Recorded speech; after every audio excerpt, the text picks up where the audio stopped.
ഒരു മാസം പോലും ആയിട്ടില്ല ന്യൂസിലാൻഡിനെതിരെയുള്ള T20 സീരീസ് അവസാനിച്ചത് ഈ ലോകകപ്പിന് തൊട്ടു മുൻപാണ്.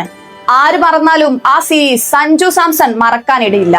കാത്തിരിപ്പിനും അവഗണനക്കും ശേഷം ഗില്ലിനെ മാറ്റിക്കിട്ടിയ നീതി കളഞ്ഞു കുളിച്ചവൻ എന്ന ചീത്തപ്പേര് ചാർത്തപ്പെട്ടത് ആ സീരീസിൽ നിന്നാണ്. ബാക്ക് ഫുട്ടും ഷോർട്ട് ബോളും എക്സ്ട്രാ പേസും തുടങ്ങി കെണികളിൽ നിരന്തരം വീണ് കാര്യവട്ടത്തെ സ്വന്തം ഗ്രൗണ്ടിൽ പോലും നിരായുധനായി തലകുനിച്ച് മടങ്ങിയ സഞ്ജുവിന്റെ മുഖം ഇപ്പോഴും മനസ്സിൽ നിന്നും മാറിയിട്ടില്ല. ആ നഷ്ടബോധം പേറിയാണ് സഞ്ജു ലോകകപ്പിനെത്തുന്നത്.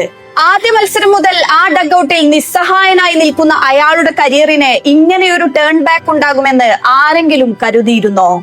ന്യൂസിലാൻഡ് സീരീസിലെ ഒരു മത്സരം. ന്യൂസിലാൻഡ് ക്യാപ്റ്റൻ സാന്റ്നർ എറിഞ്ഞ ഒരു സ്പിൻ കെണിയിൽ സഞ്ജു പതിവ് പോലെ വിക്കറ്റ് നൽകി മടങ്ങുമ്പോൾ സാന്റ്നറുടെ മുഖത്ത് ഞാൻ പറഞ്ഞില്ലേ ഇയാളെ വീഴ്ത്താൻ ഇത് തന്നെ ധാരാളം എന്ന് പറഞ്ഞുള്ള ആംഗ്യം കണ്ടിരുന്നു. അതേ സാന്റ്നർ ഇന്ന് അഹമ്മദാബാദ് മൈതാനത്ത് തോക്കും തിരയുമില്ലാതെ നിരായുധനായി നിന്നു.